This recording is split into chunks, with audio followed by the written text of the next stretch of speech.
Bonjour à tous, ici Ulanir et on se retrouve pour une nouvelle vidéo sur Chronicle Runescape. Aujourd'hui, c'est l'heure des boosters. Alors, j'ai 11 boosters, vous ouvrir. Les 3 qu'on a lorsqu'on finit le mode entraînement et les 8 autres grâce aux parties que j'ai faites durant la semaine. Donc, on va ouvrir les boosters aujourd'hui et dans la prochaine vidéo, on va commencer à construire les decks et commencer les choses sérieuses avec les parties en mode classé. Donc c'est parti. Premier booster.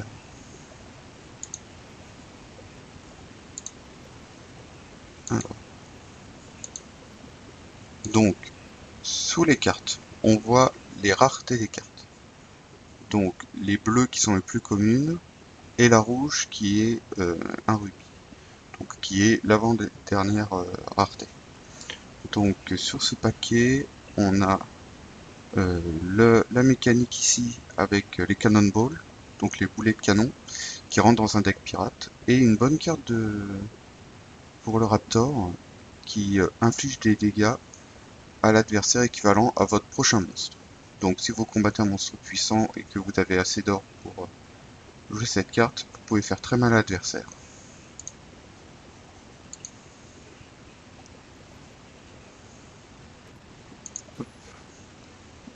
Deuxième booster.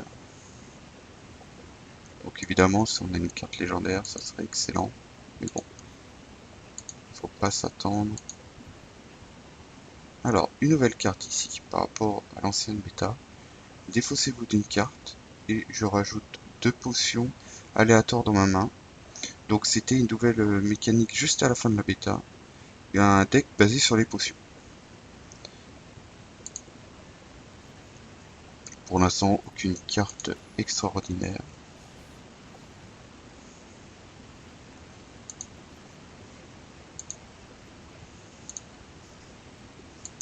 Alors, des cartes intéressantes là. Donc nous avons la 3-2 qui permet que ta prochaine créature perd 3 PV. Donc très intéressant pour battre des monstres un peu plus puissants que tu ne le peux.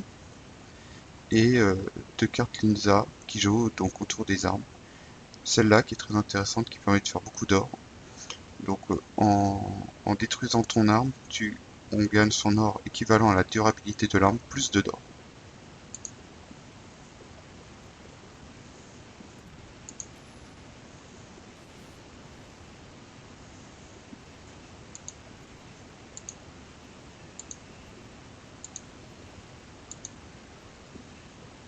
Ah, une bonne carte pour Ozan. Donc pour 10, une arme 6-2 qui va par défaut détruire votre prochaine créature. Donc assez cher mais un effet extrêmement puissant. Et une carte qui peut rentrer très bien dans la méta. Donc ce petit rat qui enlève 2 durabilité à l'arme adverse. Donc c'est un anti-arme pour toutes les classes.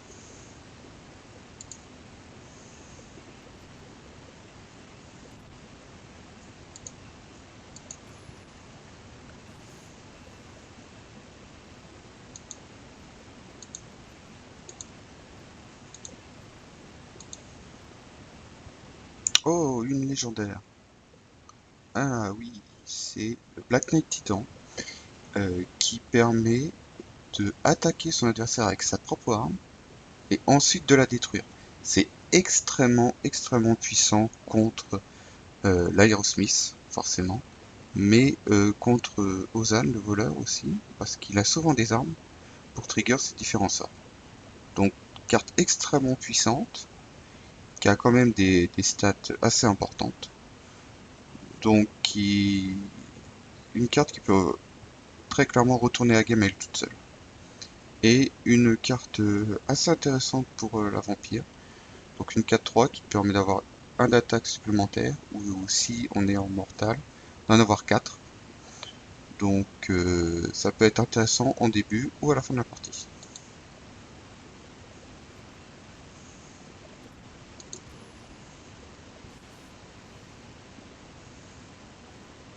Donc pour l'instant, on a des bonnes cartes. Hein. C'est des très bons boosters. Alors, donc, des cartes pour les pirates, ici. Donc j'ai toujours pas essayé un deck pirate. J'en ai déjà rencontré 2-3. C'est très milieu de partie. Au chapitre 2-3, on peut mettre énormément de pression à l'adversaire. C'est peut-être un deck que j'essaierai un peu plus tard. La carte du mage, si on a un attaque de base, c'est-à-dire que quand on débute la partie on est à 2, mais certaines cartes permettent à la mage de réduire à une seule. Et c'était un deck qui était assez fort à une époque. C'était un deck où le mage n'avait qu'un point d'attaque, et malgré tout, elle arrivait à détruire des monstres et à faire énormément de dégâts.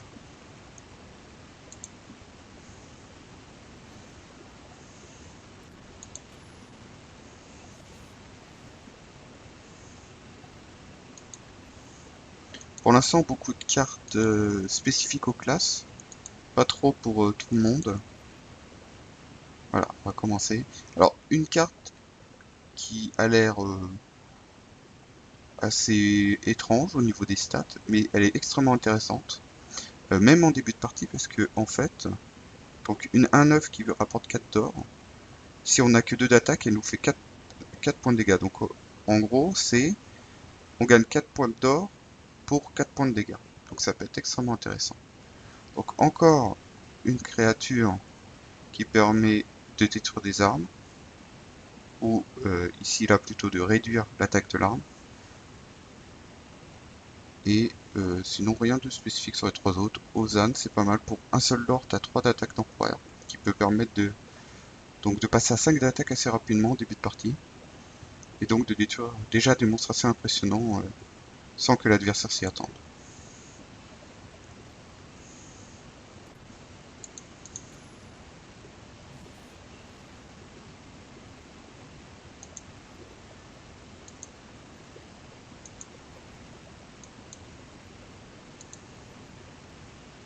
Donc à nouveau la même potion ici.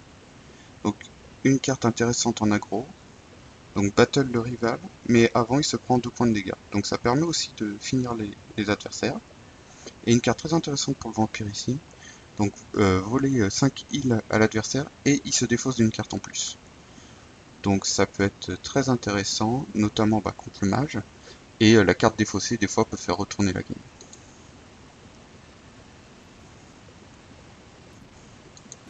Donc il nous reste 3 boosters à ouvrir.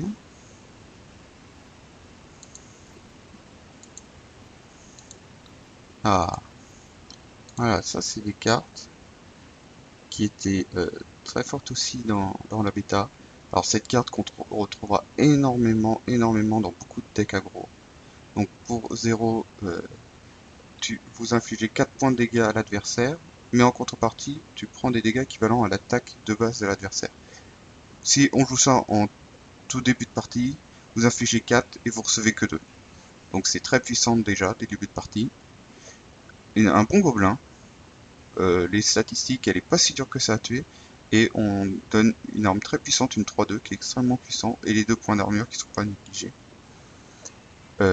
Celle-là aussi, c'est une carte qui est extrêmement importante, qui était extrêmement jouée, donc qui permet d'enlever 5 d'armure, et en plus d'enlever 3 de durabilité à l'arme adverse.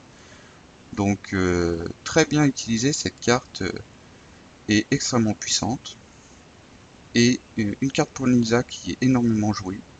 Donc lorsqu'on la tue, on gagne 2 points d'attaque à l'arme, et en plus on inflige les dégâts à l'adversaire. Mais attention, il y a ce qu'on appelle la fatigue, l'exhaust, qui fait que au prochain tour, on n'aura plus que 1 d'attaque de base.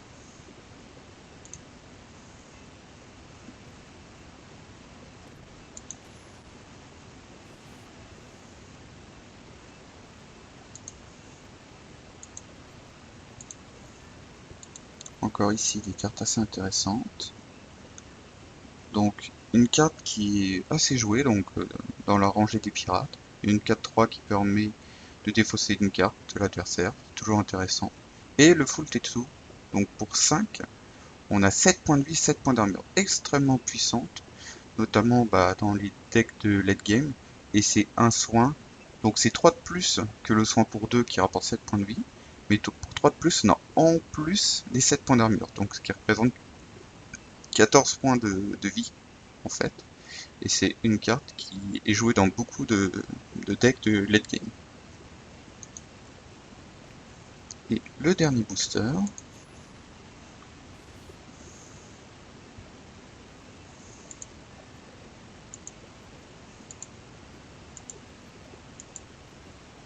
oh, deux excellentes cartes, donc celle du Raptor et celle du Ninja, qui ont à peu près le même effet.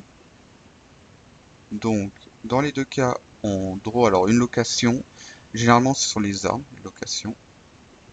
Gagne 3 points d'attaque temporaire et ton attaque l'adversaire. Donc là, c'est la même chose. C'est exactement le même effet, sauf que là, ça pioche forcément un équipement. Location, ça peut être aussi des sorts de soins. Donc en fait, deux cartes spécifiques à chaque classe, mais qui ont le même effet, qui ont en plus les mêmes stats. Et une carte assez intéressante aussi, dans un deck plus aggro de Linza, qui est extrêmement puissant, parce que on voit l'adversaire qui commence à faire une arme assez puissante, et ben on lui donne une arme 1-1, et à nous aussi. Et la carte de mage assez basique, mais qui permet, notamment au début de partie, d'infliger beaucoup de dégâts à l'adversaire. Donc rajouter 2 points de vie et 2 d'attaque à sa prochaine créature ennemie. Ça peut être extrêmement puissant, notamment si l'adversaire voulait tuer une créature assez puissante et que en plus on la booste encore de 2 de heal et 2 d'attaque. Et voilà pour les boosters. Donc ça, ce qui nous fait 47 nouvelles cartes. Donc on les voit ici. 34 en saphir, 10 en émeraude, 2 en rubis et 1 en diamant. Donc c'est vraiment un très bon booster. Les 11 boosters ont été très, très enrichissants et ont donné des cartes extrêmement puissantes. Donc on pourra aller voir là. Donc 11 créatures pour tout le monde, 14 cartes de support pour tout le monde. Et on a pour chaque classe le nombre de créatures et de sorts supplémentaires. Donc voilà, on va finir cette vidéo là-dessus. Et la prochaine fois, on va tester les decks avec les nouvelles cartes et on va commencer le mode classé. Merci à tous d'avoir suivi cette vidéo. À la fin en commentaire,